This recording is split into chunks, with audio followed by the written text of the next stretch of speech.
जय हिंद दोस्तों। आज हम बात करने वाले हैं साइंस का सबसे इंपॉर्टेंट क्वेश्चन संतुलित बल और असंतुलित बल के बारे में। आज मैं आपको ऐसा तरीका बताऊंगा जिसको जानने के बाद आप कभी भूल ही नहीं पाइएगा। तो चलिए जानते हैं कि संतुलित बल क्या होता है और असंतुलित बल क्या होता है। अगर हम आपको क्या बोले शॉर्टकट में बता दें कि बस आपको इतना याद रखना है कि जिस बल का क्या याद रखना है आपको, जिस बल का परिणामी बल जो होगा, परिणामी बल शून्य होगा। क्या होगा? जिस बल का परिणामी बल शून्य होगा वह हो जाएगा हमारा संतुलित बल। कौन बल हो जाएगा? संतुलित बल हो जाएगा। और जिस बल का परिणामी बल शून्य नहीं होगा, शून्य नहीं होगा, वह हो जाएगा हमारा असंतुलित बल। वह कौन हो जाएगा?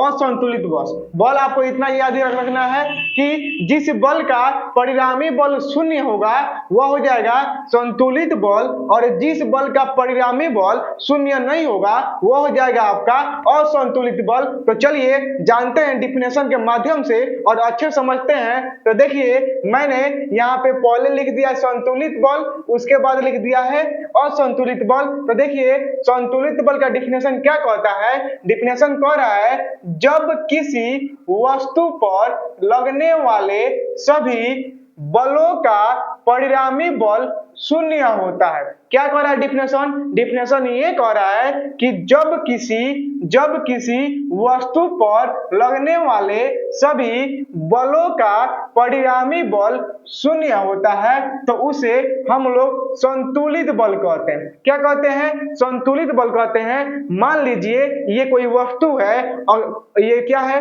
वस्तु है। इस पर हम लोग इधर से भी बल लगा रहे हैं, इधर से भी बल लगा रहे हैं, और इधर से भी बल लगा रहे हैं, और इधर से भी बल लगा रहे हैं, यानी चारों दिशा से समान बल लगा रहे हैं। तो जो वस्तु है इस वस्तु पे क्या किए हैं? चारों दिशा से जब समान बल लगा रहे हैं तो इसका परिणामी बल शून्य होगा कि नहीं होगा? होगा ना। जब मान लीजिए इधर से 5 न्यूटन, इधर से भी 5 न्यूटन, इधर से भी 5 न्यूटन, और इधर से भी 5 न्यूटन, यानी समान बल लगा रहे हैं तो ये हमारा जो परिणामी बल होगा ये क्या होगा? शून्य हो जाएगा। तो आपको याद रखना है कि जिस बल का परिणामी बल क्या हो? शून्य होता है तो उसे हम लोग क्या कहते हैं? संतुलित बल कहते हैं। क्या बोलिएगा डिफिनेशन? जिस बल का परिणामी बल शून्य होता है उसे हम लोग संतुलित बल कहते हैं। और सेम इसका उल्टा है असंतुलित। क्या?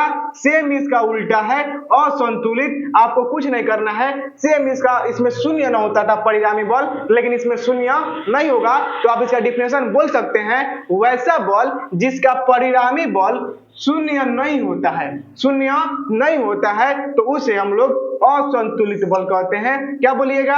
वैसा बल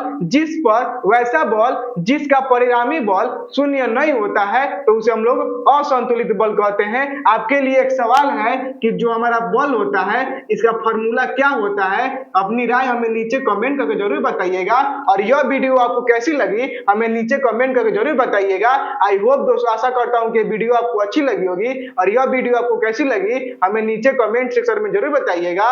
और ऐसे वीडियो के साथ मिलते हैं नेक्स्ट वीडियो में।